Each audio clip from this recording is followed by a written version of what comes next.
Damn, Rican, where you found this?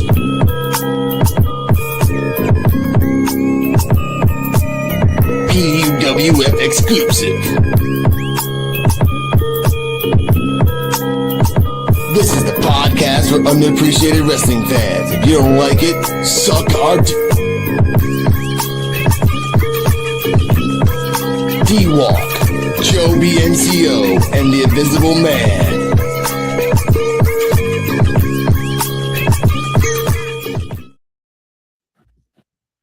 Yo, what is happening on this special Saturday?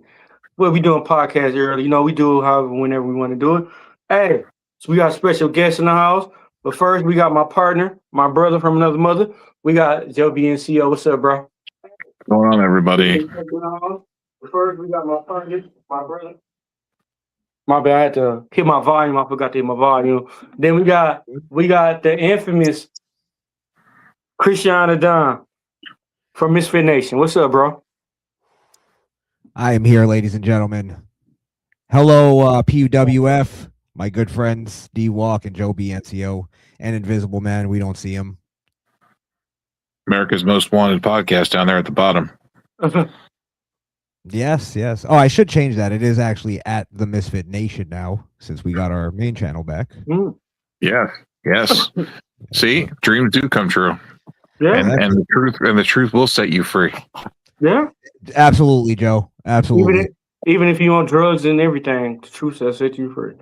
And you guys are a witness that we never changed. No, never. We stayed the same no matter what, even though we went through a cancellation. So, man. Nope. And you guys the only thing you did was just it actually just helped you guys get your Rumble channel more out there. Yeah. Pretty much. But this isn't about me. This is about our favorite American pastime, wrestling. So, what do you want to talk about? Well, Raheem. Don't be bringing up Raheem Rhodes. I saw that clip right before we went on. Oh, that man. motherfucker! I couldn't believe that motherfucker actually said that on live television. Was that his nickname at any point? Yeah, they say that he's a black guy. That's the running joke, is that Cody Rhodes is like a black guy. Oh, because like he has a black girl. Yeah. And he kind of grew up in the South and did he kind of made the rounds. So they kind of say that he's like an African American type guy. To be fair, they kind of looked at his father the same way. I think he's just kind of piggybacking off it. Backing off of his father. I believe so. I think they did that because, well, if you look, his father was with a black woman as well. Yeah. Sapphire. Yeah. Mm-hmm. Well, there's always that famous story. I forget who it was. They were looking for a black star. Yeah. They were like, we need a black star. And then Dusty Rhodes walks up to him and goes, I'll be your black star, baby. They're like, he's perfect. He's perfect. It's one of and he actually was. Black people loved him. My grandfather from Jamaica, that's his favorite wrestler ever. Dusty? Dusty Rhodes. What do you say? I'll be a white chocolate, baby. Yeah.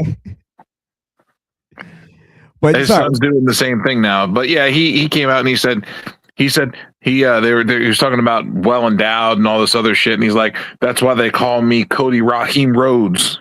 No, I think what he said was but he goes so I guess Punk and Roman, he goes, their feud is going to be nothing but a dick measuring contest. And he goes, they're lucky I'm not involved because I got the BBC. Pretty much, he calls himself that Cody Raheem Rhodes gimmick. But and the bro, I was on Facebook and I was looking at some wrestling chess sites and they was mad about it. I said, why the fuck y'all mad about it? Like, how y'all know this dude? How y'all don't know this dude backstory about fucking people he hang out with and who he know and everything? How y'all know that? Well, isn't Cody technically biracial? He's mixed. Yeah, not even a white guy. Mm-hmm. Not that doesn't mean you can't be racist. Yeah, just because you're not white, but Yeah, but they're trying to say He's because he's white. biracial and he's married to an African American woman with mixed race children. Yeah, like but let's go ahead and say he's racist anyway, because why not? that's the moment where he goes, "What can I do more to prove to you people that I'm not racist?" They go, "What do you mean, you people?" See, that's what I'm talking about. That shit right there. Hey, next week he'll hit the N word on everybody. Live on SmackDown, man. Live on Raw, he'll hit the N word. He's gonna casually walk out with brown hair again. I'm like, what? I don't. That's how it always been. He's gonna come out his hair is gonna be curly, brown. Skin's gonna be darker. It's gonna be hitting the spray tan a little too hard. He's gonna come out to a Bad Bunny song. Eat a bucket of chicken. I thought it was gonna come out to Tupac. Eat a bucket of chicken tied to the front. Yep. Got to make it completely obvious. Hey, and eating a bucket of chicken too. No more suits. He's coming out in a pair of jeans with a scarf with a handkerchief tied to it. Man, he come out listening. He come out playing 50 Cent though. Yeah, he comes out to keep it gangsta, Cody. Keep it gangsta. He comes out sea walking and shit, crip walking. Well, that'd be good. That'd be a good little Black History Hey. Yo, what you want to talk about this tonight, son? No. The new one is what y'all want to talk about. Yo, you forgot the bitches part. What y'all bitches want to talk about? He's got to be sipping on the Hennessy while he's doing it, though. Got to do it all the way out. And then March come, he back to Cody Rhodes like nothing happened. Like what happened? Back to the blonde hair and the pale skin. Right. Yeah. Like nothing happened. Like what happened? What happened February? I ain't even been here. I've been gone for a month. It's like the new El Grande gimmick. It's Black Cody. Just like Raheem, y'all ain't gonna just call him Raheem. Y'all ain't gonna see D-Walk. Y'all not for to see D-Walk till March. This Mufasa. See, if people weren't so fucking sensitive, we could do that still, and it would be fine, and it would get over so well. People would laugh and have a good time. Yeah, it's like don't get me started on that. Now we got sensitive bitches all over the place. Man. Well, I think we always had sensitive bitches because I was watching the Mark Henry talking about the DX skit where they did the blackface and how people actually outraged about that back then. It's just back then people would outrage for a week. We would maybe talk about it and then move on. Yeah. And it was a joke. Like Mark Henry didn't take nothing personal by it.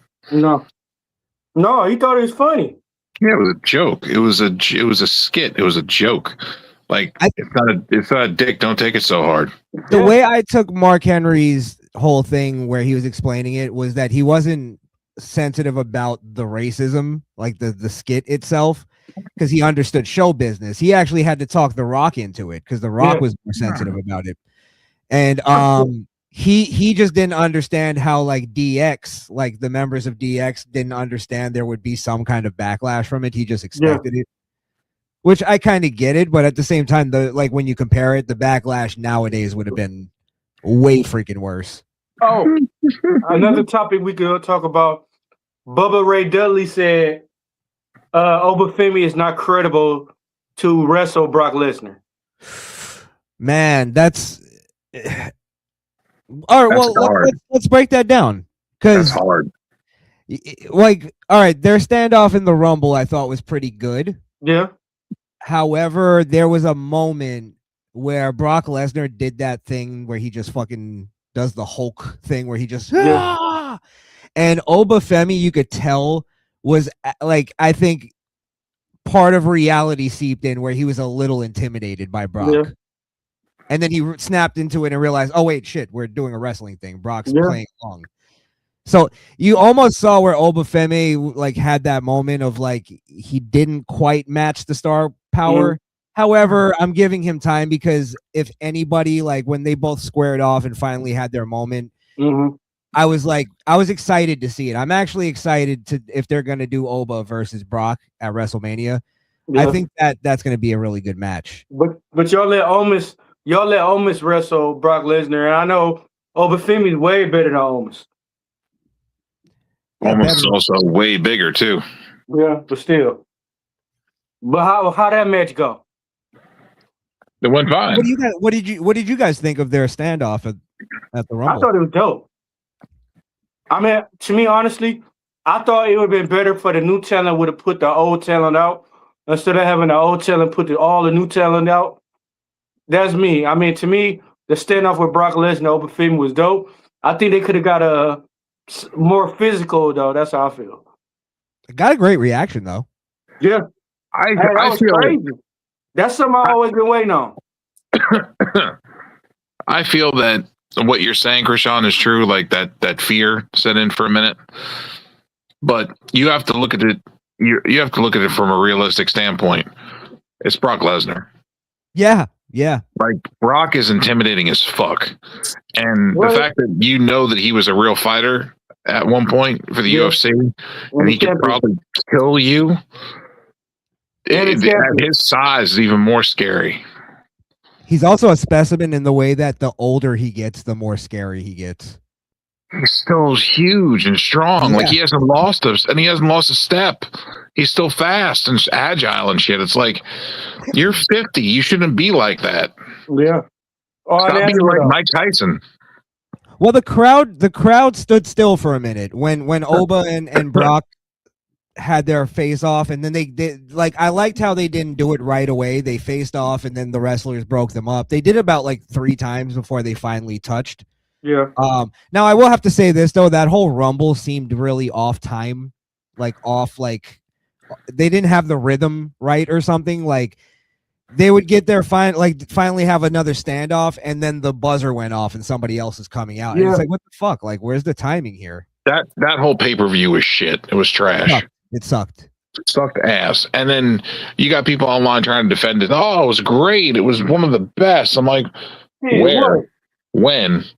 How? I'll say the only like part where I was like actually excited was the first, like the beginning of the Rumble, the men's Rumble, because I was like, holy shit, they're actually pushing Oba like out of the gate here.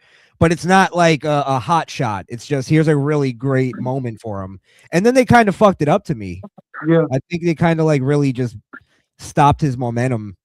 And I don't know where, unless it goes to him and Brock, then that's fine. But I think it's going to Brock and Gunther.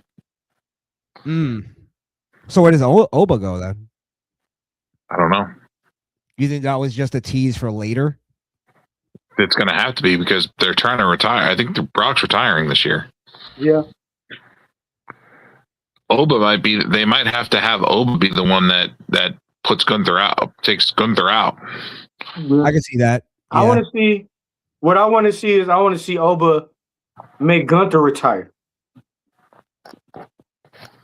I think Gunther's too early to be retired. He's pretty young too, isn't he? He's 40. Oh, he's 40. Oh shit. Yeah. I'm tripping. Yeah. I think that's why I was like, why are they putting all their eggs in this guy that's 40 years old that's got maybe 5 years left at best? Yeah. I think in the long run, it's a good short-term strategy. And okay, we're gonna build this guy up, and then once all the big stars are gone, whoever beats this guy, Gunther, is gonna become a big star. But that's putting all your eggs in one basket. They should have had it where like, okay, Gunther retires, like maybe 2 of them, 3 of them, and I think that's how many has he retired already? Goldberg, 3. Cena, Goldberg, and AJ. And AJ. I mean, I guess that's all he would need, but then you got to spread out. Like, who's gonna retire Randy Orton? I hope it's not Gunther. Supposedly, they're talking about Orton's on the list, Brock's on the list, R-Truth is on that list, Rey Mysterio's on that list. Yeah, all these guys are on this list. Jericho's on the list. But we don't know what's going on with Chris Jericho. He's gonna retire in WWE though. He is stuck right now doing a TV show for Apple. Ooh. Mm. And as we said that, Chris Jericho just put a TikTok up right as we said that. It came up on my thing. Right as I said his name, it came up and said Chris Jericho just added a TikTok. Wow. We just made the list. Damn you, sir. Yeah. That's where I'm saying, like, if they wanted to go with a Gunther is the new legend killer, I'm cool with that. But at the same time, I think that it's better to do a long-term strategy of like, okay, let's give Gunther Goldberg because that made sense. Cena, I feel like that would have been better off with like, you know, a Braun Breaker beating him. Yeah. Because Braun Breaker is going to be is supposed to be their next big guy, their next big star. Yes. AJ Styles, you could have given it to some, I don't know, who's somebody, Dragunov or something. I'm not a big fan of him, but they should. If Obafemi is go make people retire, they should change the name to like the Legend Hunter or some shit like that. Something that got an adult involved with like hunting. Like that'd be the Legend Hunter. That'd be dope for him. Go ahead, Joe. You were gonna say something. You know, if you're gonna let AJ Styles go out, you should have given it to somebody who is in that same reign as an AJ Styles that's young and up and coming and hungry. Mm-hmm. Yeah. I don't know who that would be though. It's hard to really pinpoint somebody for AJ Styles. Personally, I wouldn't have retired him. No. Well, my theory is that AJ Styles isn't, and I'm sure somebody else has said this before, AJ Styles is actually not retiring. That was just his retirement from WWE. And that I feel like he's going to go on some kind of farewell tour in, you know, Japan on the indies, because that's where he really made his, maybe TNA, he does a little shot there. But he could have been did that because WWE and TNA partners. I'm thinking he'll go to AEW. I mean, I don't see that. I would see him going to AEW only because of the fact that they have a really close relationship working with New Japan. And a lot of his friends are there as well. I see him only going to AEW for maybe like a quick shot, maybe a one match thing. I don't necessarily see him doing an entire run at AEW. Maybe if he, you know, because his whole thing is he wants to spend time with his family. Yeah. Right. AEW gives them time to do that because they're only recording like once a week. So imagine watching AJ Styles and Kenny Omega, AJ Styles and who else, Joe? Got Will Ospreay, Okada, Jack Perry. Everybody AJ Styles could wrestle in AEW, and that'd be a killer. He got really good dream matches he can have. That would be, I mean, he can go out really having a lot of fun wrestling. I mean, as I didn't really follow AJ's career. So to me, it doesn't mean as much, you know, as it does to you guys, but I do understand that because he, I think in the long scheme of his career, did he spend the most time in WWE or TNA? No, TNA. He didn't get to WWE until 2016. Yeah. So he did 10 years. He did 10 years in WWE. He did everything in WWE. He became a Triple Crown champion or Grand Slam champion or whatever. And he started at the Royal Rumble in 2016 and he ended at the Royal Rumble 2026. Yeah, I think he's just done with the schedule and he just wants to more settle down, have time with his family, but I don't think he's done with wrestling. And I think that's why he did the thing where he took the gloves off, but then he put them back on. You said psych? Hey, so Christian, I got a question. Like speculation going on with Shane McMahon going to AEW and he got creative control and TV control. How do you feel about that? I mean, this has been a rumor for quite a while. Is there any confirmation to it? This is a new one where supposedly Shane McMahon had a closed door sit down meeting with Tony Khan in Florida, where they actually had a sit down meeting and it was behind closed doors. And supposedly from one of the people that overheard what was going on, it was the fact that Shane McMahon said he would be interested in being an on-air authority figure that had some creative control over the brand. I'll be honest. Oh, like he actually has creative control, like in real life. Yeah, like he would be able to make decisions and stuff. Obviously, if unless Tony Khan says, like, hey, we'll try it that way, but if it don't work, we're gonna go my way.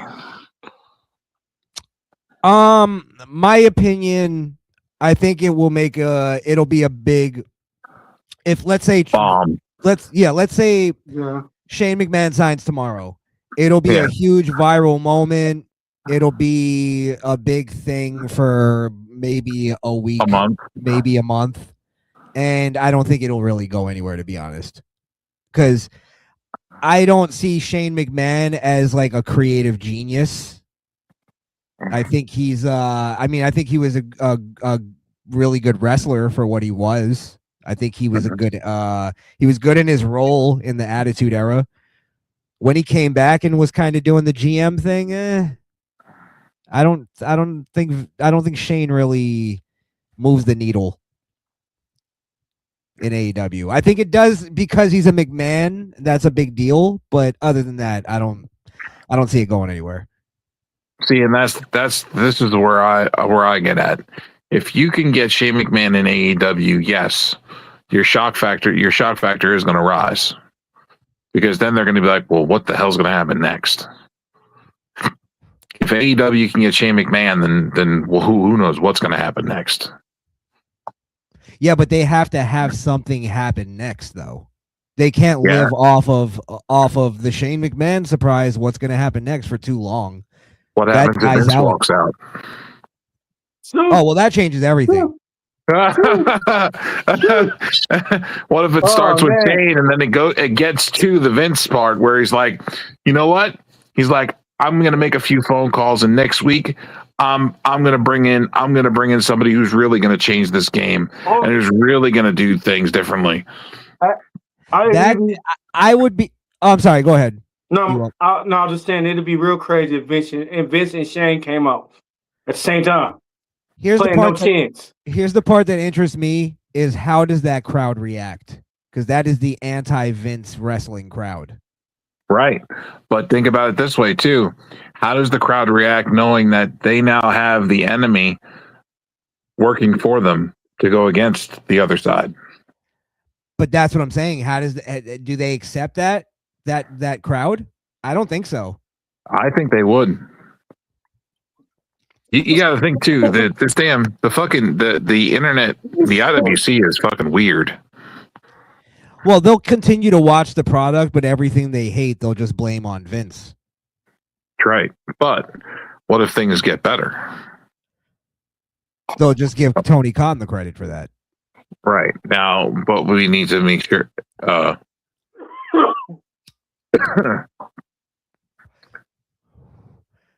because Vince would inevitably turn AEW into WWE. Again, but if it's the old WWE that was successful. Very. WWF. Listen, I'd accept at this point, watching the product now, I would accept PG era WWE over this. It's gotten so bad. Nothing. There's no storyline to anything. No, at all. It's horrible. Nothing. It reminds me. Have you guys ever played the 2K games? Yeah. Mm-hmm. It reminds me of playing WWE Universe mode, where you just go in and it's like matches, and then they have like goofy little cutscenes. Somebody gets attacked, and then you're wrestling them. Yeah, like this. Right. Like this. We done seen Axiom and Johnny Gargano wrestle the past fucking 3-4 months every SmackDown. Same match. You took my mask. I want to get my mask back. I win. You sneak it back from me. No. It's boring. It's or again, look at what they're doing now. Look who's on main event. WWE main event. You got the Motor City Machine Guns versus the Americanos. Then you've got the Creed brothers versus Alpha Academy, and you got Rusev versus the one dude from LWO, Joaquin Wild. Yeah. Like, aren't these guys supposed to be like stars on the main roster? I thought Rusev got released. No, he's still with WWE. They got him doing main event and nothing. He was in the Royal Rumble He was in the Royal Rumble and eliminated in 5 seconds. Yeah. I thought that's what I thought. I read he got released after the Rumble. And I think Montez Ford, he's trying to get fat so he can get released. He was just on he was just on main event the other day this week. Okay. It must have been a fake story then. Y'all see how fat he done got? Montez Ford? Yeah. I didn't. Yeah, it's because they've had him in catering. He's not doing anything. Montez Ford is just as big as Angelo Dawkins now. Yeah. Fat. He had trouble getting his jacket off. I really don't get what their plan is. Like, for instance, when they come, like, we're on the road to WrestleMania, it doesn't feel like it whatsoever. And I know we probably said that before, but this time it's like. Think about this. You got the Street Profits, right? Great tag team. Yep. Can hang with them all. Yep. Right? They just got moved to NXT. After not doing anything for like 6 months, for like 3 months. After cock teasing us with their breakup for 2 years straight. Then they gave them then they were all not on TV at all for like 3 months, and then they just put them back to NXT with their old music. Well, remind you, they start off at NXT, won the tag team belts, moved up, and now they got demoted. What sense does that make? You remember the old music they had, that party music, Yeah, I remember it. They gave them their old music back already. It's just a reset. It's a hard reset. They have nothing. They have no plans. They have no idea what to do with any of this talent. But at the same time, we seeing this bullshitty ass tag teams we see every week, and which they got multiple different tag teams they can go get, but they force us to watch the same fucking American Alpha, the Wyatts, MFT, the same ones every week. It's because Triple H forgets. They forget. They're like, oh yeah, the Wyatts. Shit. We haven't written anything for them in 3 weeks. They're the champions. Shit, we got to get them on the show. They just lost the tag team belt. I didn't even know. Oh, who they losing to? They lost them to Solo and Tonga Loa. Ugh. Right back to it. Good God. Those are the same thing. What are they doing? Man. You mean not doing? I just, at this point, I'm almost like, I don't know what I want from your product at this point, but it's just not this. And that's unreasonable, but I want nothing from their product. That's why I walked away in September. But Triple A's doing a fucked up job, but let me go and fuck up at my job for 2 days. They're going to fire my ass. For real. Well, it's like this whenever you could tell they're like, okay, they just finished a feud with a tag team or something. They did this with Rhea and Io, right? Yeah. They finished the feud and they're like, okay, man, I'm so tired of that one. Okay, this is what will happen is they'll come out and cut a promo and then they'll get interrupted. And then another team will come out and go, hey, we want a shot at the titles. And then they'll get interrupted by another team. So on and so forth, rinse and repeat. Then we have 4 teams out there. Then we'll have a fatal 4-way to decide. It's like always the same exact horseshit. Yeah. It's like Stephanie Vacure, the women's tag team, the women's world titles. Yeah. You have Liv Morgan winning the women's Rumble, right? Yep. Not a problem. I don't have a problem with that. That's fine. Liv Morgan is very popular. She's good. She's over. Mm-hmm. Okay. But you have a chance to make WrestleMania better. All you have to do is put the belt on Raquel Rodriguez. Have Liv pick her opponent in Stephanie, and then Stephanie drops the belt to Raquel.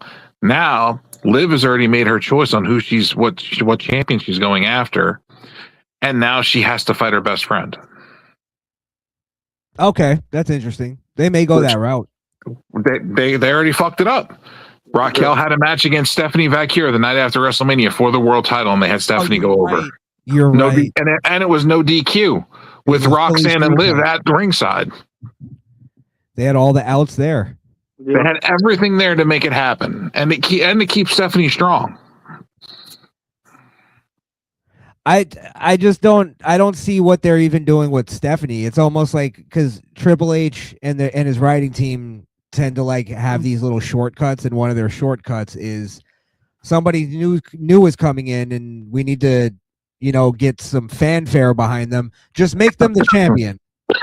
That's always his answer. Just hot shot them right to championship. And she's so watered down now because there's nowhere for her to go. Just like Chelsea Green, man. They underrated Chelsea Green. Chelsea Green is actually good.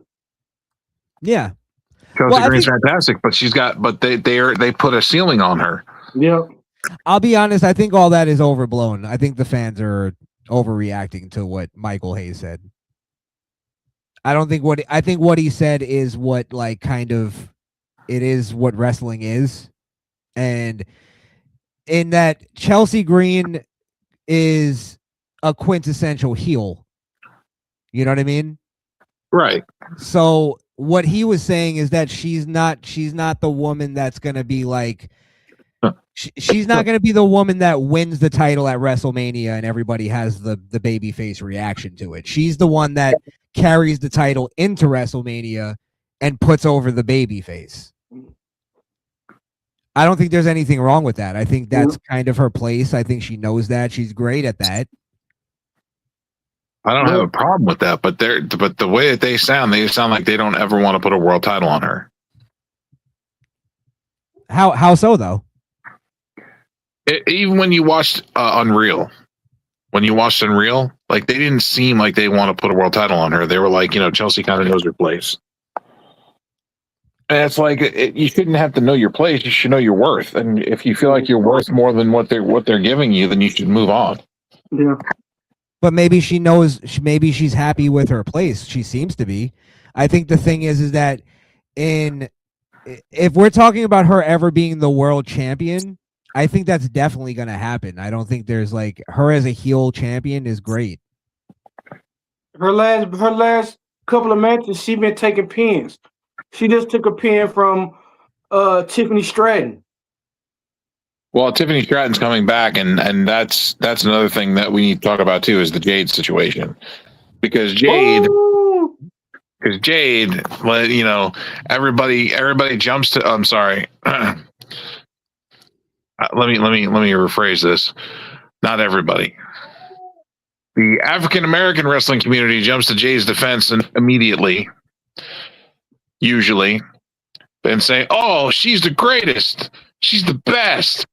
She's the gold standard. She's this. She's that. She's trash. She's not. She's garbage. She's a boy." His New York voice. She took a punch last night. I watched that fucking skit with before when they set the match up, and she took that punch, the first punch, and she fucking fucked up the first punch. She fucked up getting hit by a punch. She's horrible. She's so fucking bad. She's not and ready. I'm like, and I tried telling people, I'm like, this is the only reason she has that title on her right now is the fact that Tiffany Stratton got hurt, and they had to call an audible quick. Well, I thought this. Why do you think, Krishan? Why do you think she's not defended the title not one time since she's won it, and it's been 160 days? Well, I'm pretty sure she's hurt quite a few people, if I know correctly. But she has, but at the same time, they're protecting her because she can't fucking wrestle. Yes, she's trash. Here's the other thing, and this is a part because you brought up the racial element, and I know exactly what you're talking about. The thing too of it is that she's being pushed, and she's in her position of being protected because she's a black superstar. Like that's the thing, is that they're trying to protect that. WWE wants a black superstars. I don't think if it's not obvious, watch the last Royal Rumble. It's literally like maybe 2/3 of it were black.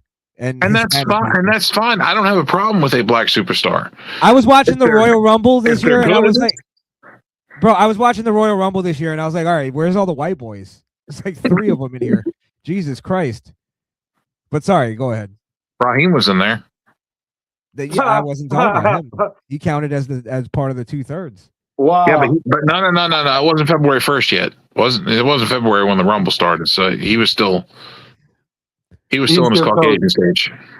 Yeah, I was like, there's not enough white guys in the Royal Rumble this year. I'm gonna start a campaign. All right, Joe. You got 5 more times to talk about. It's Black History Month, man. Can't be too negative, all right?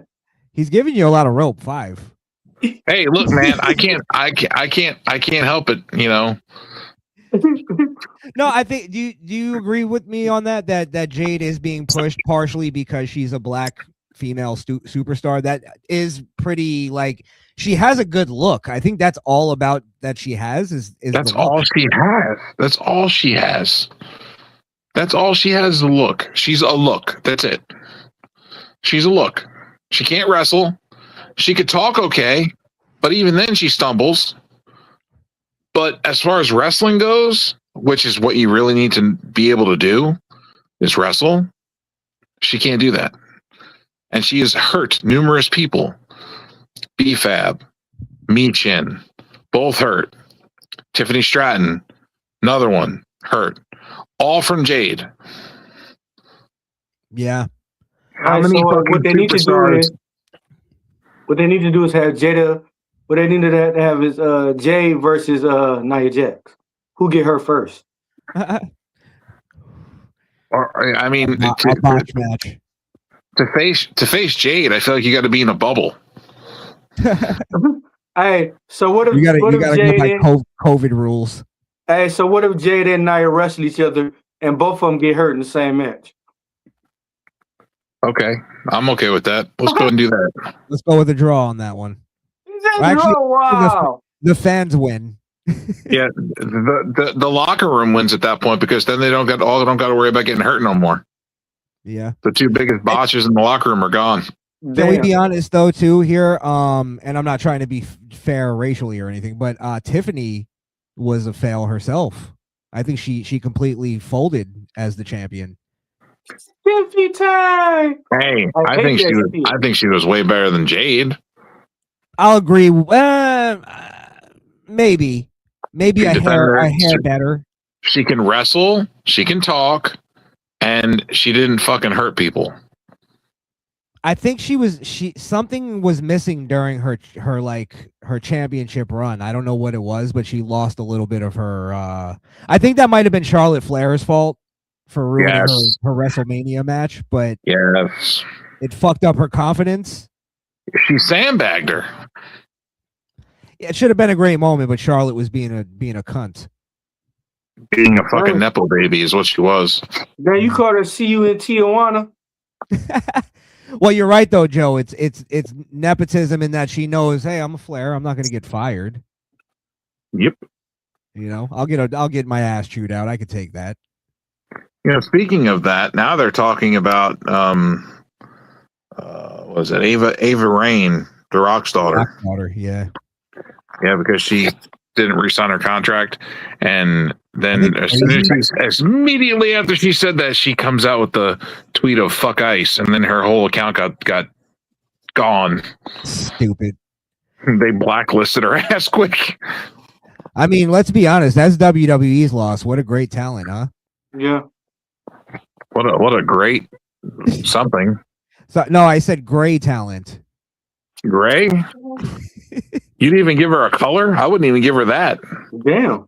I wouldn't even give her a numerical negative. It's fucking really waste of space. The apple really did fall far from the tree on that one. Yeah, that was the crab apple. It fell and rolled down the hill.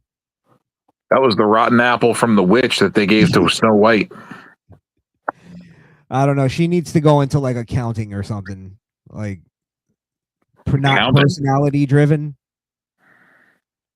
There's some people that you see and you go like, okay, they got something, but they just need to work on X, Y, and Z. Her, you just look and go, you don't have it. She's got a face only a bulldog would love. Bro, did y'all see this shit, bro? The internet is undefeated. I sent it to Joe. I can't even. Oh, Raheem. What is that? It's like a Cash Money album with Cody Rhodes. It says Raheem. Make her say, Cody Raheem Rhodes. Hey man, they getting out of hand, bro. WWE, cash in on that shit. Make a T-shirt. I don't know if you. Go ahead. Sorry, I'm cutting you off. I'm sick of these memes, man. These memes. Hey, 50 Cent started all this, bro. They need to take Cody Rhodes and do like an old Sinbad T-shirt with the Sinbad haircut on Cody, or do a hanging with Mr. Cooper, man, cover with Cody. No, god damn. Hey, do you remember? Do you remember the episode of Martin when they stole his CD player? Mm-hmm. Yes. When he was dressed in all black with the dog. That's what they should do with Cody. Cody is bro, man. No, with Martin was dressed. Hey, you seen New Jack City? Yeah. You remember how Nino Brown was dressed when he said, "Sit your $5 ass down for I make that." With the leather and the fucking gloves. And the sunglasses. He's dressed like you right now.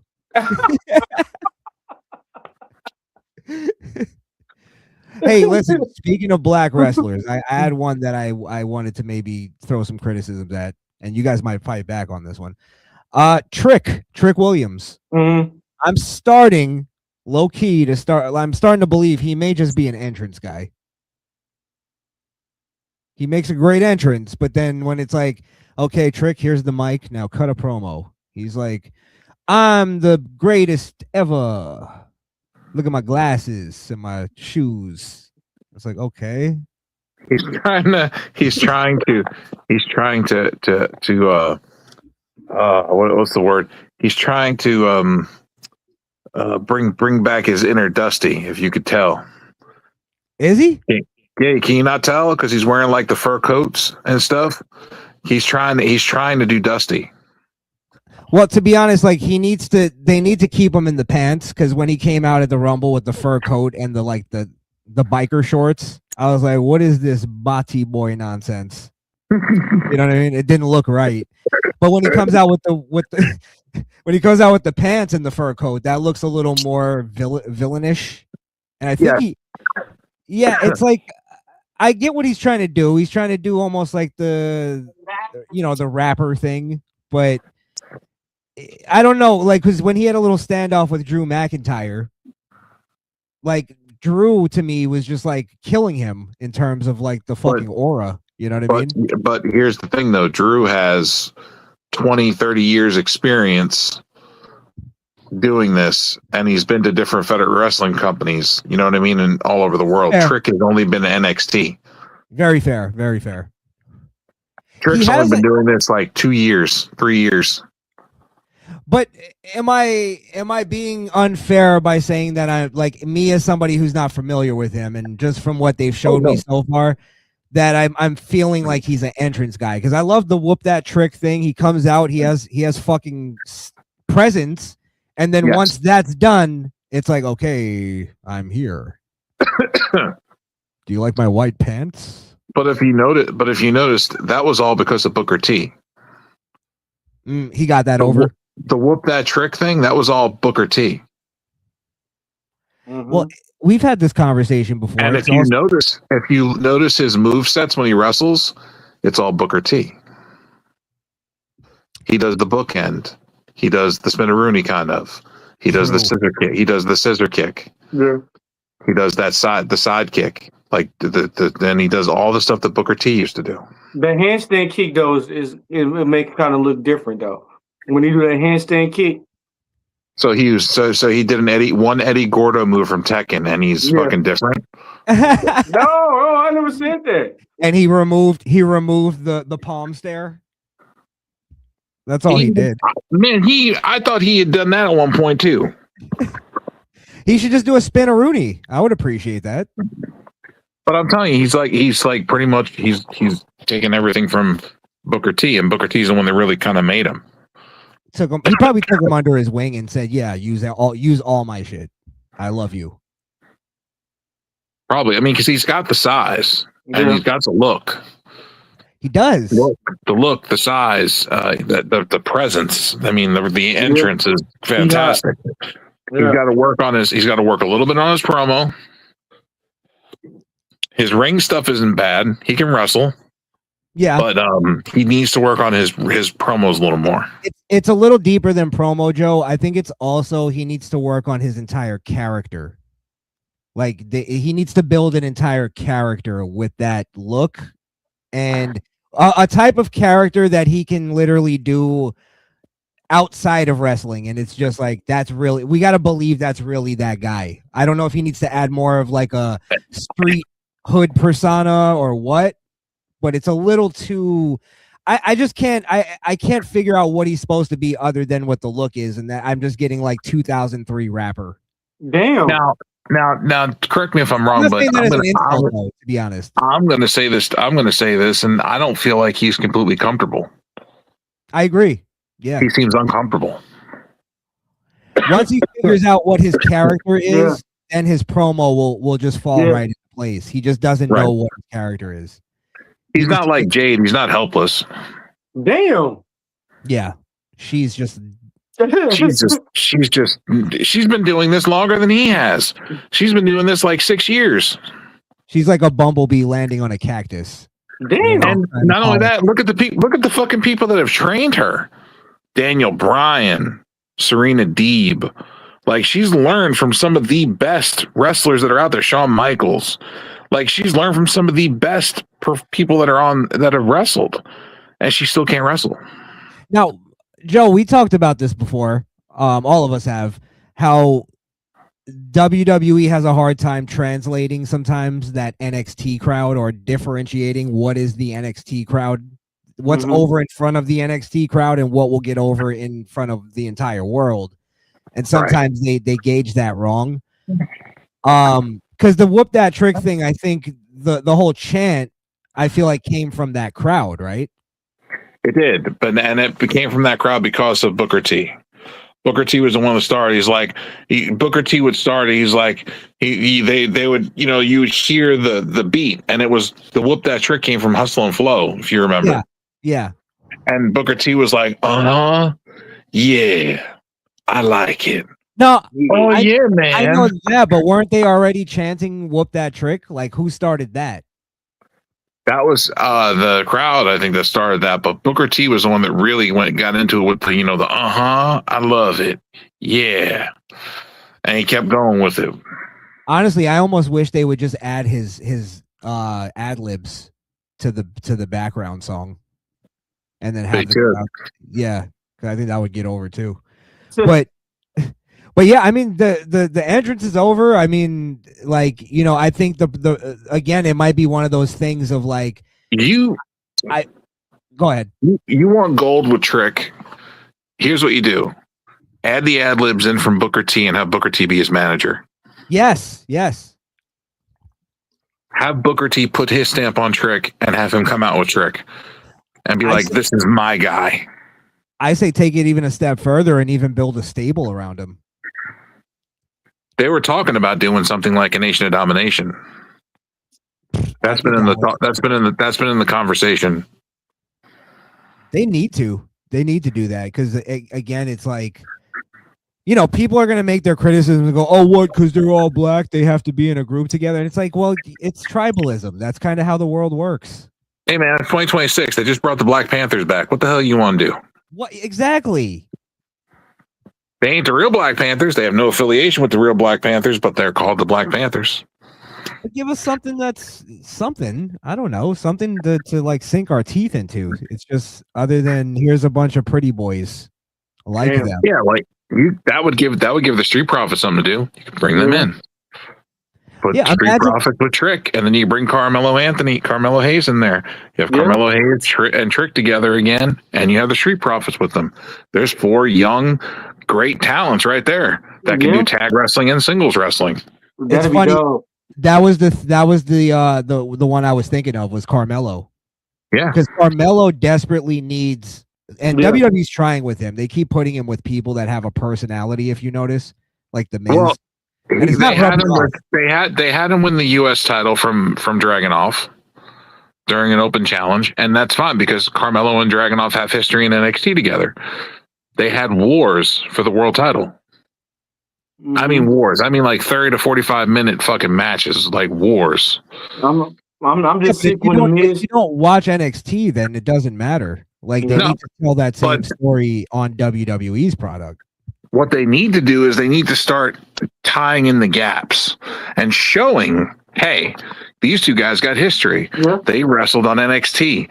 Let's take a look at some of the clips from those matches. Let's take a look at some of those promos that they had. Yeah, but the problem with that, Joe, is inevitably you're going to go, let's look at the clips, and then we're going to go, okay, let's watch them wrestle, and they're going to do the same exact shit that they did in the clips. Like the way it would work is if they had like great promos, they had some kind of backstage segments, something to like show here, this is their feud, this is why they hate each other. If it's competition, that's fine, but that's not selling a story. They had wars. They had wars all the time in the backstage and stuff, like arguments, fighting, had to be pulled apart all the time. Dragunov used to come out wearing a suit and a tie and fucking trick. You know, Carmelo would always come out as Carmelo. You know, sunglasses, dressed as he does. But they would always have war. They would always have these damn fucking arguments and have to be pulled apart backstage from killing each other. Yeah, why don't they do that on the main product though? That's the thing I don't understand. Like, just continue that story. Hey, too many people on the main roster. Not enough time. That's one. Two. They focus too much on the matches. Like that match came to be because it was an open challenge. So if you take away from the open challenge and you try to build it up as a match, it wouldn't work. Yeah, but they have matches that take up fucking 4 segments sometimes. How about you cut one of those segments and tell some story for a match next week? Right. They don't know how to storytell. Hey, it's horrendous. I can't get into it. There's nothing to get into though. Jake Cargill just came out and said, now that I'm having a title defense next week, what y'all fake accounts say? What? Now that you're having a title defense next week? Yeah. Oh, because you just said too, Joe, he hasn't been defending the title. I think she just called you out personally. She just called you out. Well, good. She's gonna have one title. Hold on. She's gonna have one title defense so far out of 160 days. Was she? Why you she Roman? What do you think she is? Roman Reigns? Why you cover your face up? Damn. Because I gotta take a piss. That's why. What? Hey, we uncensored, bro. You scared? Why you cover your face? It's every time he hears Jay Cargill, he has to whip his cock out.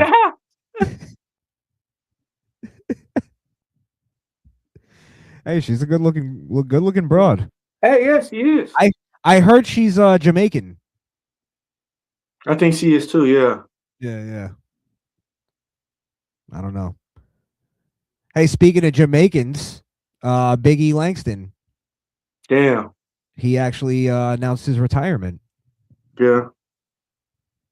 What do you think?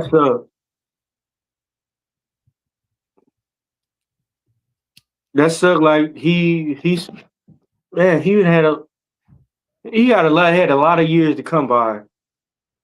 And like, man, just sucked. Thank you, Big E, man. Big E, you did some good matches, bro.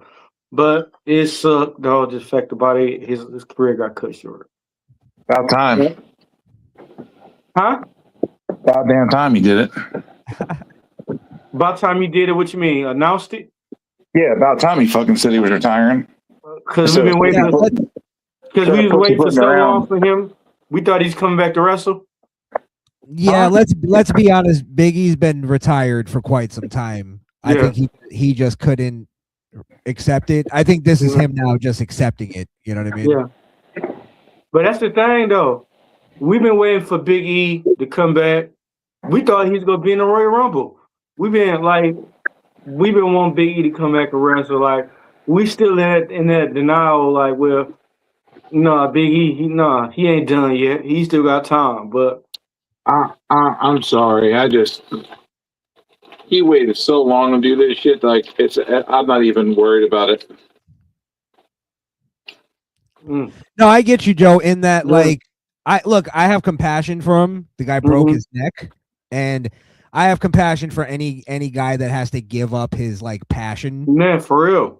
That that shit is really hard for men to do. So I think that's partially why he couldn't let it go, and he couldn't announce it. But I think the story was his doctors told him like if like he just can't wrestle anymore. I think like 2 years ago, and now he's finally like, I want to have like I want to be able to walk when I'm older. Biggie could have went to like AEW or another company, but again, it's one of those clips though in wrestling that like as an adult, I feel like if I saw it as a kid, I wouldn't appreciate it as much. But as an adult, you see him like just landing right on the top of his head. Yeah, you think about that, you're like, oh Jesus Christ. So I watched Stone Cold do it too. Yeah, that's another hard one. When I was a kid, I used to be able to watch that like nothing. Now I cringe. I'm like, fuck. The worst to cringe on, and when you see Psycho Sid jump from the rope. I cringed when I was a kid on that one too. Hey, I was like, oh, when his leg was down there in his ass and everything. Like, I said, oh man. I watch football players do that shit now. Yeah. I don't know why these new athletes so fragile now, bro. Back in the day, bro, football players used to get shot and still show up at the game and play. Because they're afraid to gain weight. And now these wrestlers, like, they get a splinter in their finger and don't play in the game. Yeah, they don't build up Look at Bianca. How long has she been out? Man, Bianca been out for a minute. We've been waiting on Bianca to come back. Well, you remember wrestlers sometimes would like Chris Candido. He died from a fucking blood clot in his leg because he's still flying. Yeah, that's what killed him was that plane trip. Bianca hurt her finger and she's still out. No, that's crazy. It's just her finger? Yeah. Get the fuck out of here. I thought it was like her whole shoulder or something. No, it's a finger, dude. Oh, fucking finger. Well, we're dealing with some strong women. Wow. Big-ish, strong-ish, fast-ish. I guess that finger took its toll being the strongest and the fastest out of the bunch. Damn, what the fuck she do to that finger to make that soap? She was doing some outside activities for her finger to get fucked up that bad. She must have been using that finger to be the fastest and strongest to go the deepest. Oh, the peggingist. She had to be doing something for her finger to be this bad. I ain't never heard somebody be Montez Ford's sphincter must have broke her finger. How you think Montez be jumping up so high? Wow. Is that why it looks like his ass is tight it can break a walnut? That's why he's so light on his feet. Wow. Bianca pushed his shit in. Man, come on, man. It's Black History Month. What I tell you? Black on black crime is not good. You got 4 more, Joe. Yeah.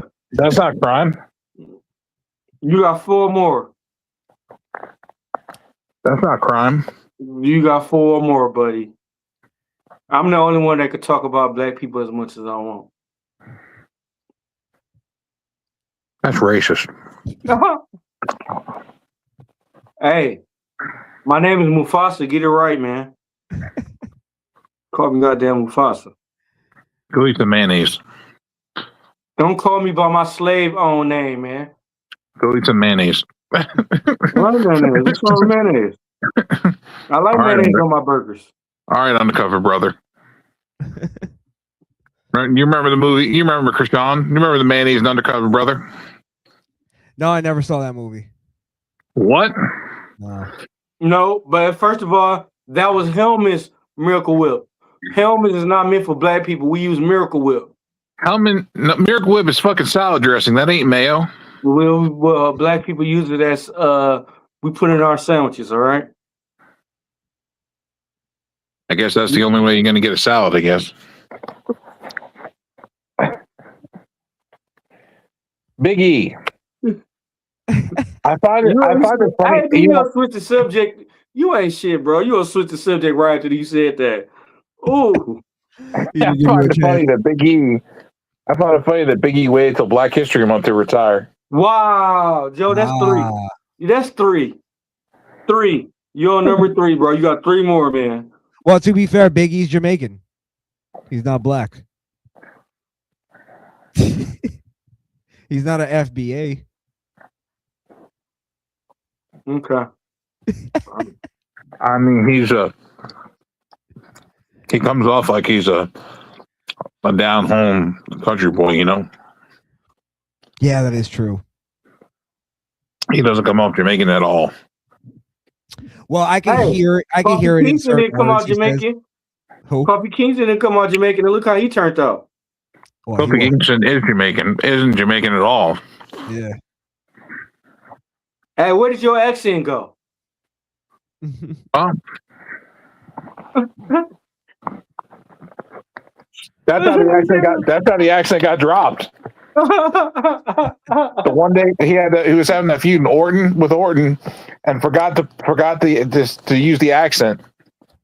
No, Triple H when they did that 4-on-4, it was the Hardys, Kofi Kingston, Triple H, Shawn Michaels against John Knox, and who else was it? Elijah Wood and everything, and my man got super kicked. And he was like, "Who is him? Who is that guy? Who is him?" You know what I'm talking about?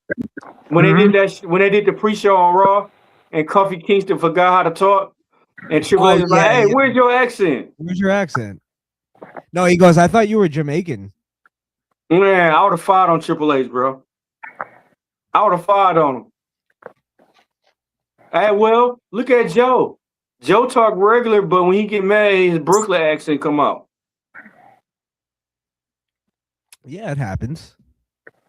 Like, piss Joe off and see, you ain't gonna understand what the hell Joe's saying because that Brooklyn accent gonna be so fucking strong. I gotta hide my Italian Brooklyn roots because of stereotypes. Wow. And that's why, because people like you, we get Black History Month. See, because people hear a Brooklyn Italian accent, they usually think mobster. Yeah, I'm breaking your fingers. Hey, you're Mulian, right? Yeah, Muliano.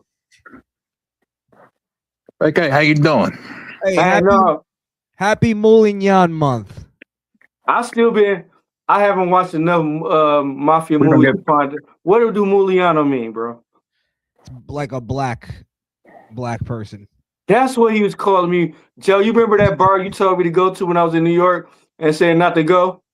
And I walked in there. But it was nothing but Italians in there. Called you a moolie? Yeah. It was like called Luigi's or something like that. No, it was like they was in suits. I walked down the stairs, they was in suits. It was an Irish bar. Yeah. It was an Irish bar. Yeah, they was in suits. And they looked at me when I said, "Let me get a shot of Hennessy." And they really looked at me like Hennessy had duck cobwebs on it, bro. That's how that should have been my first hint. That bar sells more Jameson than anything. Joe, when he ordered a Hennessy, he saw white guys handing each other money. Like I told you, they started making bets. It's either Hennessy or Ciroc. Hey, as soon as I walked in there, like, I bet you $50 you about to get a Hennessy. I should have figured out because it had cobwebs on it, bro. It was dirty. He had to wipe it off with a towel. I should have figured out something about that. Oh shit! $10 says he's gonna ask for chicken wings next. They ain't had no kitchen so I would have ordered them, but they ain't no kitchen in there. So they're looking at you like, the last time a colored guy's been in here was 1957, and you don't want to know what happened to him, huh? Hey, bro, they was nice to me, bro. They was buying me shots and everything. They was probably trying to get me drunk to get me hat. But, I only had a couple of shots and that was it. But no, what it is once you walked in and they realized you weren't there to rob the joint, they're like, okay. That's pretty much how like Italians are. $20, his name is Pookie. You got case as soon as you walked into the place. They were like, all right, he don't got a gun. Yeah. They gave him the hug where they're feeling his what? Hey, this guy. It's good. Mulian's good. Mulian. He's really only here for a drink. Drink on me. Somebody order a drink for Curious George over here. I'm just playing. Wow. Drinks on me. First couple of drinks on me is me on this Mulian. What the fuck you talking? Yeah. The fuck? No, this is how they do it too. Hey, get a drink for this fucking Mulian. Hennessy, right? Yeah. Hey. What the fuck? Hey, no offense. Salute. Hey, you looking at him like?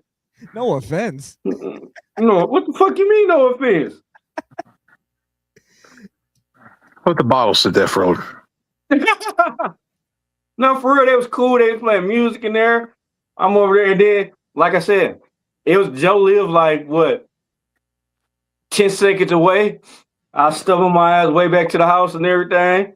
Look, 6 months prior, there was another black guy in there, and he knew everybody in there, and he was friends with everybody. And he got drunk, did some dumb shit, touched the owner's daughter's ass. Oh shit! And he got taken out, and they fucking beat the shit out of him out in front of the bar. And the police came, and nobody seen nothing. Nothing at all. And the police came, nobody saw nothing, and then they left. Throw him out back. Say he got hit by a car. Man, what? No, they actually told him to go home. Man, fucking beat him up. He's bleeding and shit. Take your ass home. That's fucked up. No, I'll be coming back. Trust me, I will be back. The black guy thinks like the police show up. He thinks he's gonna get help. Man, like help and everything. The mafia guy walks up to the police officer like, "Hey, what's up, Tommy? How's the family?" Hey, oh shit! Like you remember the Simpsons? Hey, y'all remember the Simpsons? It's the same four cops that patrol that neighborhood. So, hey, so y'all remember the Simpsons? Fat Tony? Yeah, that's what you said. No, I said that's great though. Yeah, have like a little close knit with the actual community. Mm-hmm. Especially in New York. And he walked right past him. And they walked right past him and everything. Like, don't get too much blood on the concrete. What the hell? Like, what the fuck that was? Apologize to this man for getting blood on his floor. I remember one time. Oh shit! My buddy was fucking fighting this one kid, and I was about to punch this kid in the back of the head. And right as I'm about to do that, I saw a glisten of a badge in this corner of my eye and stopped. That saved your life. Whew. I was like, damn, the shininess of that badge just saved my life. Hey, Joe, you a crooked. That's what I say about you motherfuckers. New York motherfuckers, bro. Y'all sneaky, bro. Yeah. Y'all to shake my hand and try to rob me at the same time. Y'all sneaky, bro. I was about to put that dude's lights out for real. See, this is why New York motherfuckers, man. Yeah, Tell you things though. Hey, buddy, I'm lost, man. Hey, buddy, I'm lost. Can you tell me where this area is? Yeah. Let me tell you. Walk through this alley real fast. Bat. That's Joe. Yeah, I mean, New York friendships start with a robbery. You know this guy, he robbed me. Man, you remember the first time we met? And I asked you about directions. You robbed me. And look how we went, man. We came a long way, right? I mean, the first time I met you was at a Blockbuster, and you were paying a late fee. So I mean, I guess technically I was robbing you then too. I wasn't gonna pay it at first, and I wasn't gonna pay him at all. Is that how you guys met? Yeah. So Joe, you were working at Blockbuster? Yep. Wait, tell me the story. I got to hear this. This is hilarious. I had just moved. I had just moved to Indianapolis from Michigan. I just graduated high school, and I moved to Indianapolis. I'd only been there a couple of years in Indianapolis I was with my wife at the time, and I was working for Blockbuster, and I was checking out, people at the register. He was one of my customers. Did you say you were with your wife, Diamond? No. Oh, okay. I wish I had a wife named Diamond. Shit, I'd probably still be with the bitch. I was gonna say, were you married to a black woman? I didn't know this. I've had relationships with black women before, but I love them. I love black women. All right, so I probably should have stayed with them too because they treated me the best. Yeah, it's crazy. All right, so you're working at Blockbuster. He's your customer, and he has a late fee. He had a late fee, and he was renting a video game and some a movie, and then a wrestling DVD. So we started talking, and we're shooting the shit. I got him signed up for for the movie pass, so he would save some money in the game pass. Mm-hmm. So because he rented movies and games a lot, so I got him signed up for both. That way he could just keep switching his movies and his games in and out, and didn't have to pay over and over and over again. And he had no late fees. Okay. So what I did was I actually wound up canceling his late fee because he signed up for both memberships. Mm-hmm. Man, you gonna tell everything, man. Come on. You got a little late. So I signed him up for a movie pass and a game pass, which got me a movie pass and a game pass towards my quota, or whatever. And then I canceled his late fee that was on there because he got both the game and movie pass. And then after that was it. He started coming in more, and then we wound up hanging out. Got his number and started hanging out and shit. Hey man, come on, man. It seemed like it was a date, man. Come on, man. Hey man, we exchange numbers or something. Like, don't say, hey, I got a number and everything. No. Hey, sometimes you gotta exchange numbers though. And then when he handed you your receipt, did he go, I think this is the start of a beautiful relationship?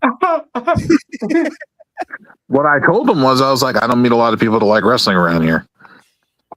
That starts a lot of friendships. I know that, wrestling, because it's it's like, in a way, you don't find a lot of people that like that shit. And shit, look, 25 years later, look. We're on 20. This will be 22 years later. Yeah, that's crazy. That's a pretty cool origin story. Yeah, that's how me and D-Walk became friends. Hey, the crazy part about it, he used to tell his wife, "Hey, we going over dinner to play video games." That didn't last forever. Yeah. Eventually, she started yelling at him. Yeah, she used to find. She figured out my number. We'd be okay. Whole story. Joe be like, "Hey, I'm coming up your house. We'll go to Kentucky because we used to have Brandon. Brandon used to wrestle and everything, so we go to Kentucky, party for the weekend, and watch the match and everything." Yeah. Brandon also worked for a nightclub. Let's clarify that. And we got in for free, and our drinks were all $1.25. Yeah, but anyway, his wife figured out my number and was calling me, cussing me out, leave voicemail like, "You ain't shit either," and everything. I said, "Damn, what I do?" Yeah. Yep. And then we would come back from a weekend or whatever, I'm like, "You're coming to the house." I ain't coming to that house. Be like, "I'm driving. You don't have a choice." He used to get me caught up in his bullshit. How Kevin Hart said, "Your bullshit is my bullshit." It's my bullshit. That's called deflection, motherfucker. You understand? I let her waste the anger on you because she ain't gonna do nothing to you. Hey, how many times I used to come in the house like, "Hey, how you doing?" "Fuck you." Like, damn. You ain't shit either for being out with. I said, what? What happened? What? It used to be sometimes I'd be at work and everything. I'm like, no, what? What? How? I wasn't even with him this weekend. I was at work all weekend. You ain't shit either. I said, wow.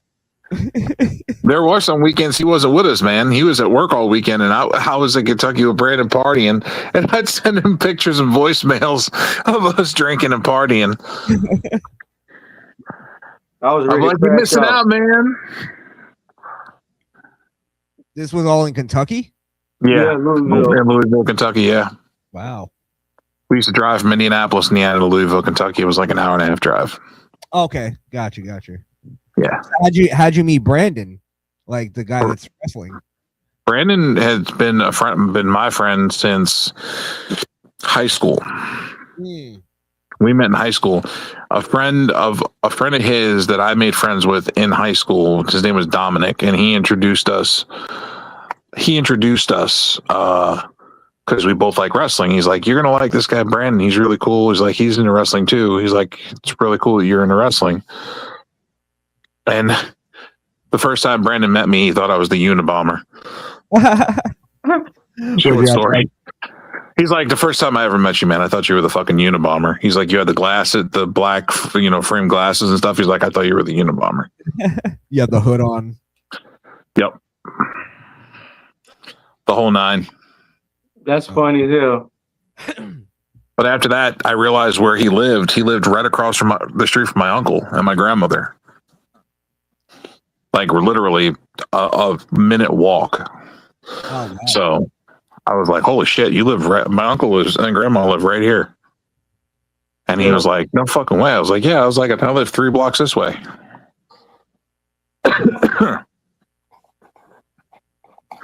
So then we became friends, and that was it. We started hanging out all the time and started doing more wrestling, backyard wrestling. Yeah, them motherfuckers crazy. Yeah, we used to really fucking hurt each other. First started, it was SRW wrestling, Krishan, and that was like backyard wrestling. Like in all of our friends' backyards, we would wrestle. Right. The first time I wrestled Brandon 1-on-1, it was like 45 minutes to an hour we wrestled. And he was trying to make me tap out because no one was able to make me tap, and he broke my arm. Damn. No, you gotta tell the whole story on this one. No, you gotta tell the whole story. Okay, fine. With context, I told him to break my arm because he kept yelling at me, telling me to tap. So my inner spirit and wild animal in me spit in his face and told him to break that shit. And he did. Jesus Christ. He did. See what I tell you. You don't have And this like, tape or anything? I still didn't tap. And he let go, and I got up, and I had a dislocated shoulder and some other shit going on. So he's waiting for me to do something. I got one arm just drooping there. And I took my arm and I started slamming it into the fucking tree in the guy's backyard. Ugh. And I smashed it there until I fucking felt it pop back into place. Oh. And I still wrestled with my arm laying down on the side because it still hurt like hell.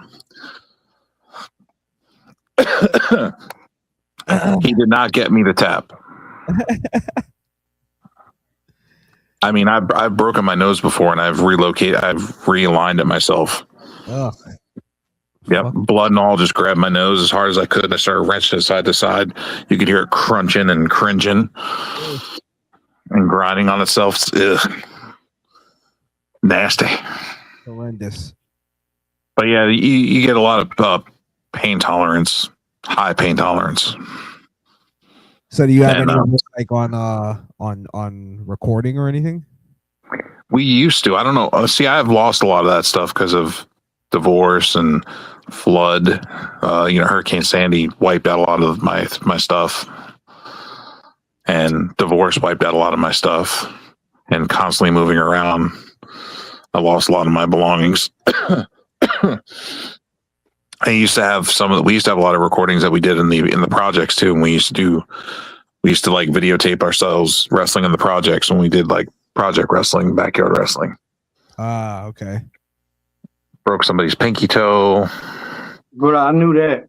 I could have told you that one. I broke somebody's pinky toe. I broke somebody's pinky toe putting him head first through a dresser. Jesus. How the fuck does that happen? Dealing with Joe. I told you.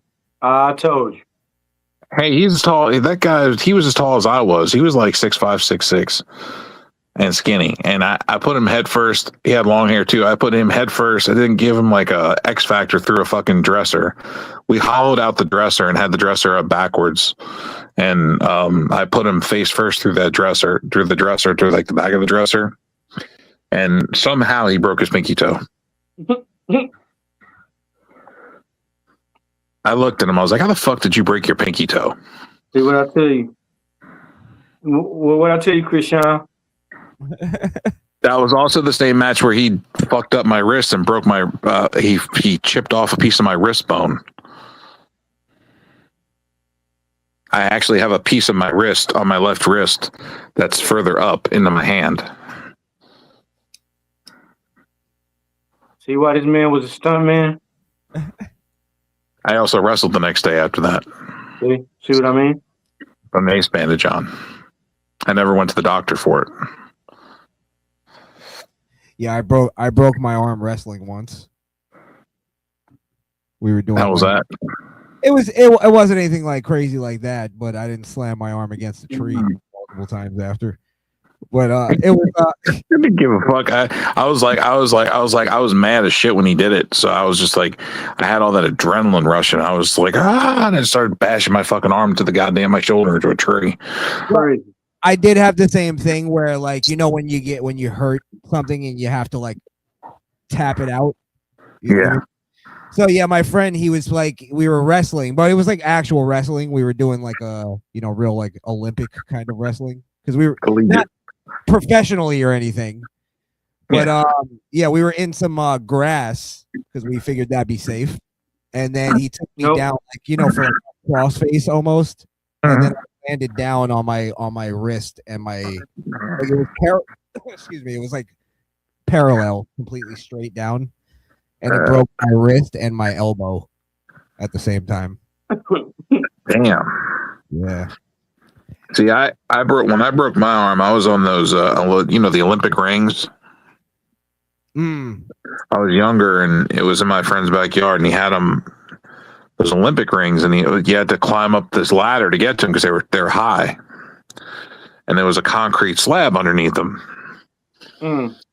So I'm up on these rings fucking around, and I slipped and fell, and I went down elbow first on the concrete. Damn. Tip of my elbow straight on the concrete. It fucking broke my arm in 3 places. Damn. I was in a cast for months. Yeah, it's crazy how your arm, like, if you land the wrong way on it, it could break your arm in like multiple places because it's like such a long bone, I guess. Yeah. Like when I landed, it broke the radius, and then I forget the elbow, what part of the elbow, but it cracked both ends of it, basically. Well, when I was done with mine, I was about 7 when it happened. I went home after it happened, and I didn't tell nobody. And I started eating with my left hand, and my mom was like, wait, why are you doing that? I was like, oh, I'm practicing using my left hand so I can use both. Just slid. And then eventually she's like, use your right. And I was like, I used my right, and I was trying so hard to use it. And it hurt so bad. I remember the pain was so excruciating. And I'm sitting there chewing a pea because we had like pork chops with like peas and like potatoes. Now I'm like, yeah, I remember eating that pea, and I was just like trying to smile while chewing my pea. And she's like, what did you do? And I was like, what do you mean what I do? I'm fine, Mom. And she's like, no, you're not. She's like, let me see your arm. Stick your arm out for me. I can't do that. I can't do that, Mother. Why? It hurts. What happened? So I told her what happened. She's like, she had to get my dad up and had to take me to the hospital. And then they put me in a cast. Damn. She was like, you should have told us sooner. I was like, I thought I'd be okay. I was trying to be tough. Mother, I can't tell you that one. That was like when I got my stitches when I got hit with the seesaw.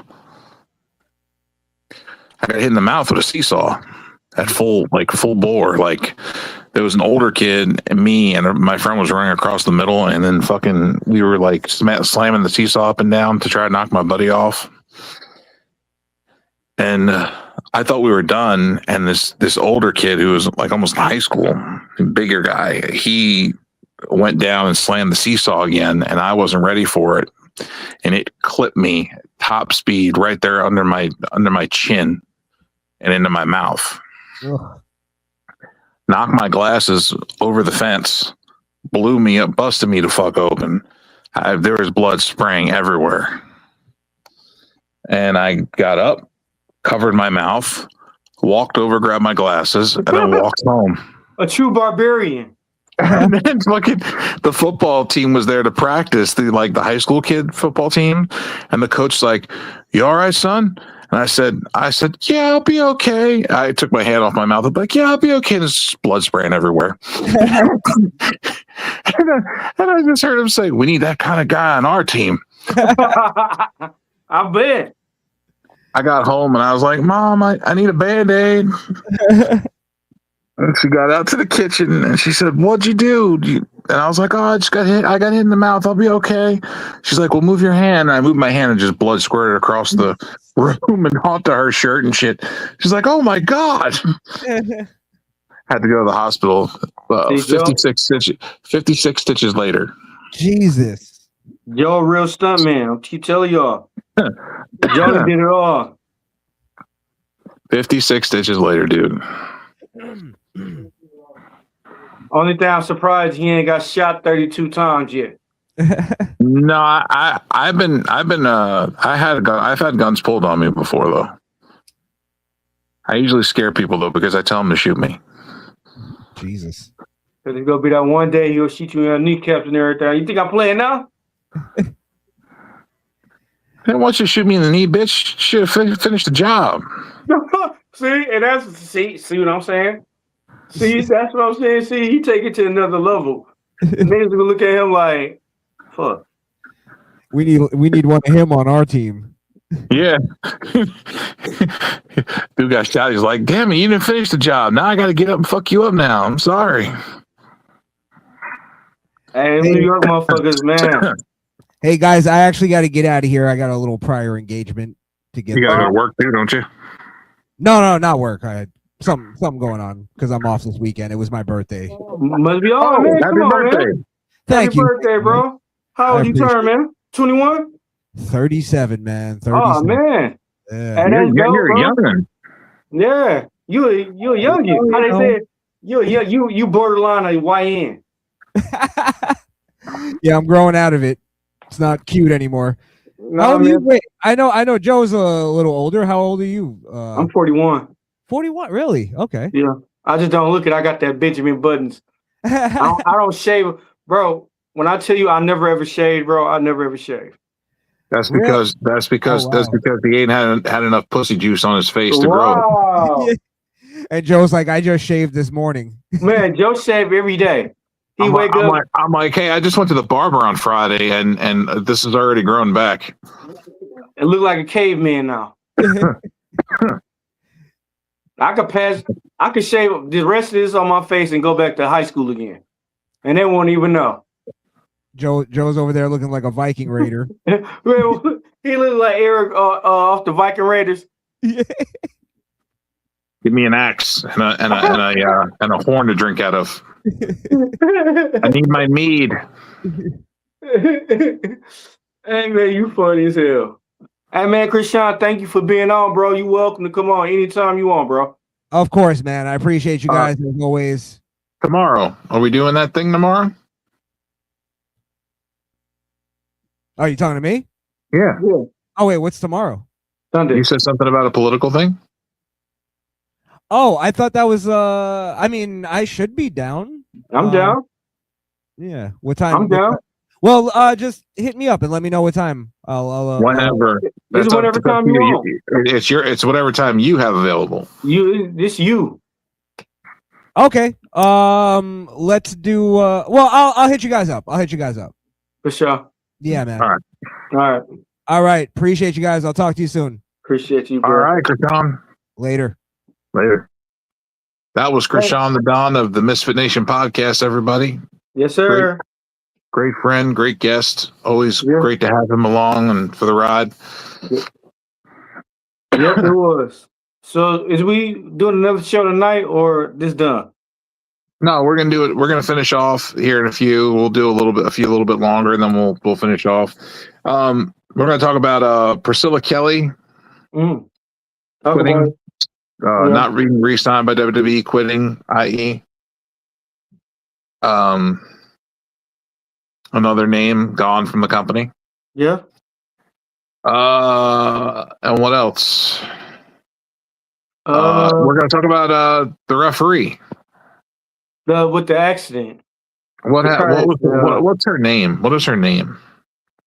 Asia Smith. Yes, she is a referee on WWE TV. Mm-hmm.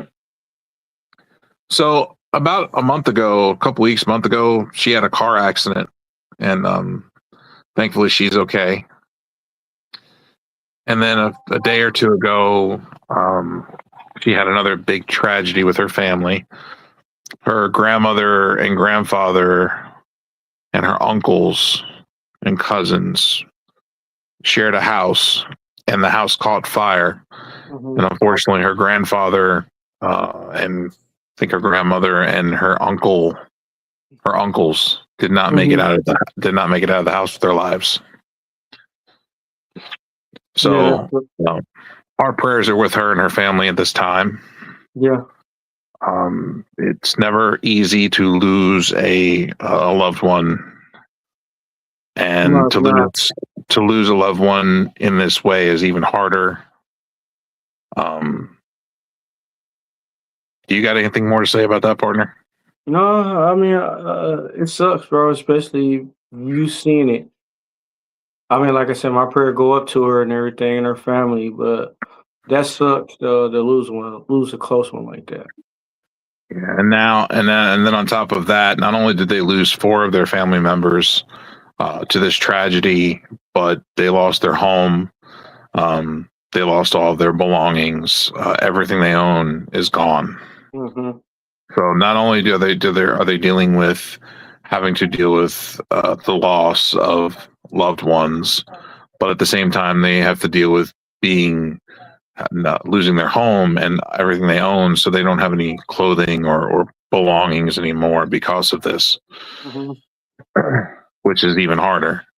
You literally just lost everything you had on top of losing your family. Yeah. Yeah, that sucks, bro. They do have a GoFundMe if anybody would like to go look at that or donate to that. I'm sure that they would appreciate it. Every dollar helps. Yeah, every dollar helps. No.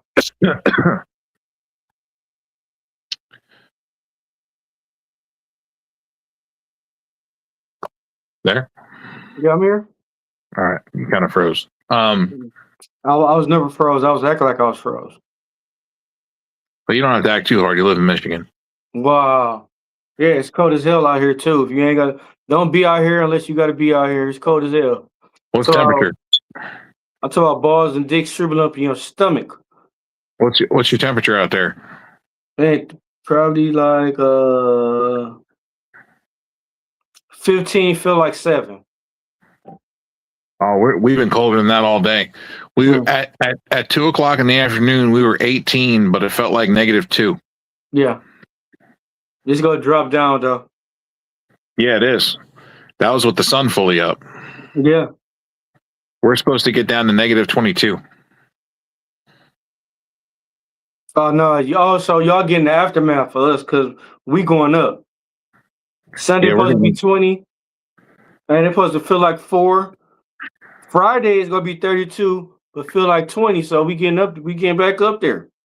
Tomorrow it's supposed to be -30, I believe, is where we're looking at. Just like your New York Knicks. So this weather just like your New York Knicks. They lost by 38. Get it right. Yeah. And they were also two starters short. I don't want to hear that. We go beat y'all in the playoffs, outside the playoffs, on the playground, in the snow, in the sand. You in thought that space. last year. You thought that last year too. And what happened? No, it's different. It's different. No. What happened? Let's talk about it. What happened last year when y'all thought the same thing? Didn't they cancel the NBA last year? No, they didn't cancel the NBA. Yeah, they did. They canceled our games. They canceled They didn't cancel your games. They didn't cancel shit. That was the year that the Knicks put Detroit out. Well, they ain't gonna put them out this year. And then the Knicks also put Boston out. Yeah, they didn't have Jason Tatum. And the Knicks almost put Indiana out. That went to 7 games too. Well, y'all gonna get swept from us. You getting swept. You getting swept. Nope. What? We won't see y'all to the last round anyway. Y'all still gonna get swept. Nope. Mm-hmm. You're gonna get hurt. Look at this message. Look, future message. New York Knicks get swept by Detroit Pistons. That's an alternate universe that doesn't exist. Wow. Somebody got some lip on them today, huh? You're gonna have a lot of lip when you take that L. You need to leave. And that's how that one meme said, you need to leave. It's okay. You're gonna take that L. You're gonna take that loss to the Knicks. Man, we ain't taking nothing. We eat W's. You're gonna eat that L. You're All gonna right. get that. You're gonna get that L. Those L's force fed down your throat. No, I don't think so. And you're gonna be like, why are they so good? What happened? No, I don't think so. We'll see. No, I don't think so. We'll see. You gonna have to eat this W. But we back on at what, 9 o'clock? No, we're done. Are we done? This is our recording for the day. Oh, okay, well, cool. This is our recording for the day to chill. All right. Well, I guess we chill. So what else? What else are we talking? What else did we need to talk about? Politics in wrestling, which is what we really need. We really need a Krishan for that. Oh yeah. So I think we're gonna save that for tomorrow. Okay. All right. Touche. Politics in wrestling. We will talk. I would like Krishan on for that conversation because we had a lot of other stuff to talk about. So it's kind of hard, and then we kind of went off a little bit on some other stuff.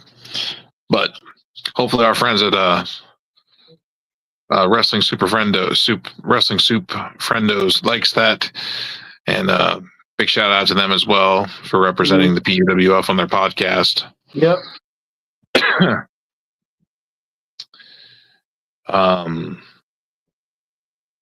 Everybody, don't forget to check out the Evolve podcast, which is on Thursdays with the Invisible Man and Woman, CJ Wolfie, For Real One Terrell, EOD, Wrestling 33 Hub, and Coach.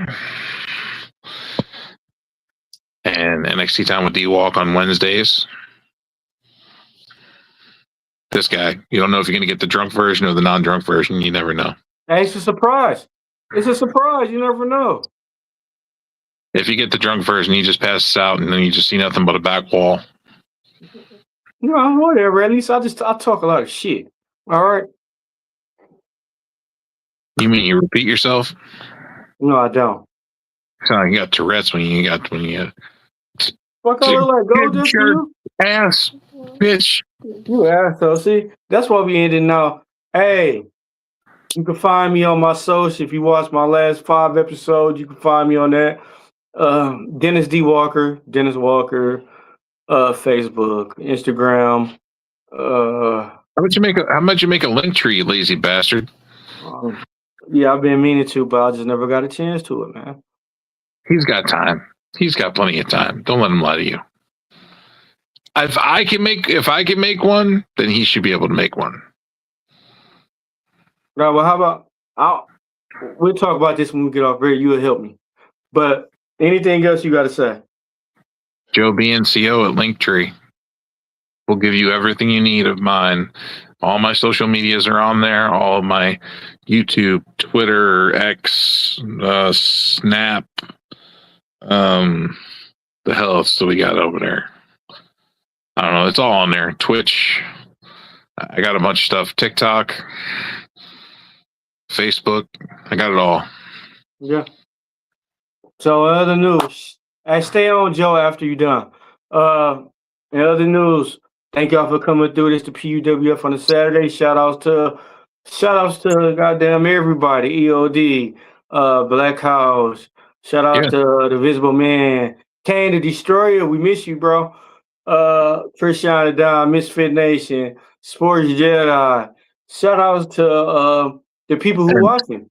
Shout out to maybe some wrestlers, Nikita Lyons, maybe you watching still. But shout out to everybody. Thank y'all for coming through. We'll see y'all. And don't forget, Happy Black History Month to everybody. Solid.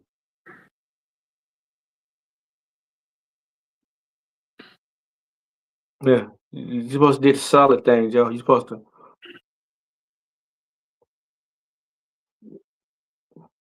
Asshole. You know what? We finna get off here. Thank y'all. We'll see y'all soon. Wednesday, NXT time with your boy D-Walk. You never know who coming through, who I'm coming around. You might see him, you might not. We'll see what's going on. Good night.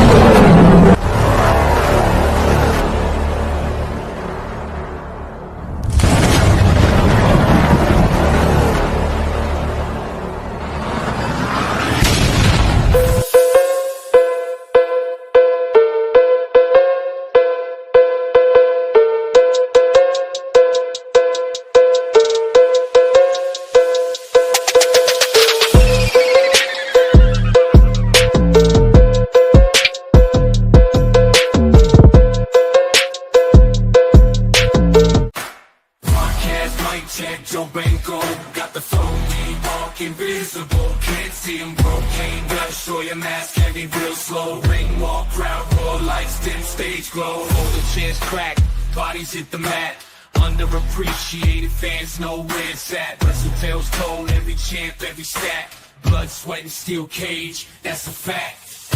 In a world unseen, wrestling dreams ignite.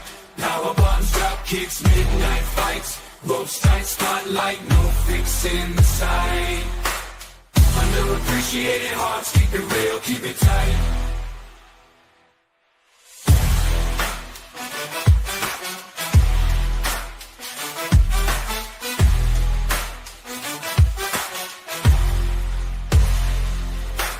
Underappreciated hearts, keep it real, keep it tight.